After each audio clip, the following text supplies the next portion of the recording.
বিসমিল্লাহির রহমানির রহিম। হে প্রিয় দর্শক, তুমি কি কখনো বিশাল সমুদ্রের দিকে তাকিয়ে ভেবেছ এই অপরিসীম নীল জলের নিচে কত রহস্য লুকিয়ে আছে?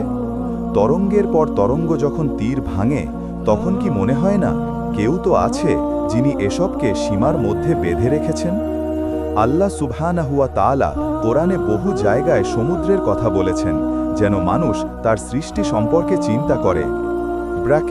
আল্লাহর সৃষ্টি হিসেবে সমুদ্র। আল্লাহ বলেন, তিনি সেই সত্তা যিনি তোমাদের জন্য সমুদ্রকে কর্ণধার করেছেন, যাতে তোমরা তা থেকে তাজা মাছ খাও এবং তা থেকে গহনা বের করে পরিধান করো। সূরা আন-নাহল আয়াত 14।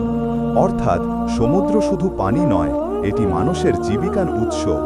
এর মধ্যে আছে খাদ্য, সম্পদ, সৌন্দর্য এবং শিক্ষার উপকরণ। যেখানে মানুষ মাছ ধরে খায়, মুক্তা ও প্রবাল তুলে নেয়, আবার জাহাজে করে ভ্রমণ করে, সবই আল্লাহর কুদরতের নিদর্শন। 2. সমুদ্রের গভীরতা অন্ধকারের রহস্য।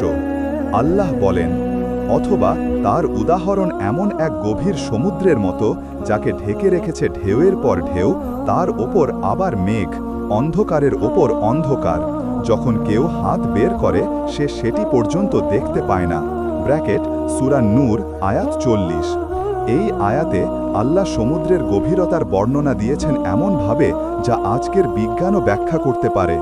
সমুদ্রের গভীরে সূর্যের আলো পৌঁছায় না, সেখানে পরত পরত অন্ধকার। এই অন্ধকারের মধ্যে কোনো মানুষ টিকে থাকতে পারে না, আর আল্লাহ বহু আগে এই বাস্তবতায় কোরআনে প্রকাশ করেছেন। এটাই প্রমাণ করে কোরআন কোনো মানুষের লেখা নয়, বরং এটি সেই সৃষ্টিকর্তার বাণী যিনি সব কিছুর খবর রাখেন। 3. সমুদ্রের মাছ মানুষের জন্য নেয়ামত। আল্লাহ বলেন, তোমাদের জন্য হালাল করা হয়েছে সমুদ্রের শিকার এবং তার খাদ্য, যাতে তোমরা তা খেতে পারো এবং সফরকারীদেরও তা খাওয়াতে পারো। সূরা আল মায়েদা আয়াত 96। এখানে আল্লাহ ঘোষণা করেছেন, সমুদ্রের মাছ ও অন্যান্য জীব তোমাদের জন্য হালাল খাদ্য। মানুষ যখন জমিনে খাবার পায় না, তখন সমুদ্র তার জন্য খুলে দেয় জীবনের রসদ। মাছ শুধু খাদ্য নয়, বরং প্রোটিনের এক অপূর্ব উৎস।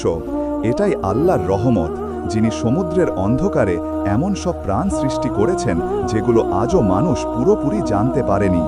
4. সমুদ্রের তরঙ্গ ও সীমানা। আল্লাহ বলেন, তিনি 2 সমুদ্র প্রবাহিত করেছেন, তারা একে অপরের সাথে মিলিত হয়, কিন্তু তাদের মধ্যে একটি বাধা রয়েছে, তারা সীমা লঙ্ঘন করে না। সূরা আর রহমান আয়াত 19 থেকে 20। বিজ্ঞান আজ জানে, লবণাক্ত পানি ও মিষ্টি পানির মাঝে একটি প্রাকৃতিক বাধা থাকে, যাকে বলে বারজাখ বা ব্যারিয়ার জোন। 2টি পানির রং, তাপমাত্রা, ঘনত্ব সব আলাদা, তবুও তারা মিশে যায় না। এই বিস্ময়কর নিয়মটি এমন সূক্ষ্মভাবে স্থাপন করেছেন শুধুমাত্র আল্লাহই। 6. সমুদ্রে জাহাজ চালনা মানুষের সেবায় আল্লাহর ব্যবস্থা। আল্লাহ বলেন, তুমি দেখো জাহাজসমূহ সমুদ্রের বুকে ভেসে চলেছে আল্লাহর অনুগ্রহে, যাতে তিনি তোমাদের তার নিদর্শনসমূহ দেখান। সূরা লুকমান আয়াত 31। চিন্তা করো, জাহাজের ওজন হাজার হাজার টন, তবুও এটি ডুবে না কেন? আল্লাহ সমুদ্রের পানিকে এমনভাবে তৈরি করেছেন যাতে তা ভাসমান শক্তি দেয়। এটি শুধু পদার্থবিদ্যার নিয়ম নয়, বরং আল্লাহর কুদরতের একটি নিদর্শন। 6. সমুদ্রের গভীরে লুকানো সম্পদ। আল্লাহ আরও বলেন, সমুদ্র থেকে তোমরা গহনা বের করো, যা তোমরা পরিধান করো। মুক্তা, প্রবাল, নীলকান্ত মণি, এসব মূল্যবান রত্ন আসে সমুদ্রের গভীরতা থেকে। মানুষ তা ব্যবহার করে সাজসজ্জা, চিকিৎসা, এমনকি শিল্পে। কিন্তু এ সব কিছুই আল্লাহর বানানো ব্যবস্থা, যা মানুষের উপকারে আসে। 7.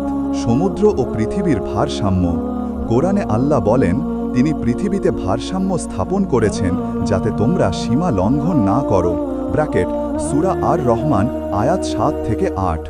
বিজ্ঞান বলছে, পৃথিবীর জলবায়ু, তাপমাত্রা, এমনকি বৃষ্টির চক্র সমুদ্রের ওপর নির্ভরশীল। যদি সমুদ্র না থাকত, পৃথিবীতে জীবন টিকত না।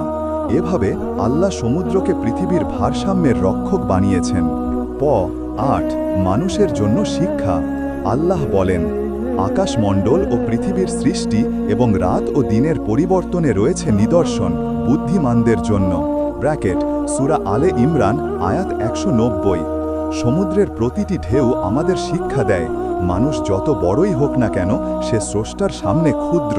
তরঙ্গের গর্জনে যেন আল্লাহর তাসবিহ শোনা যায়, সুবহান আল্লাহ, কত মহান তোমার সৃষ্টি।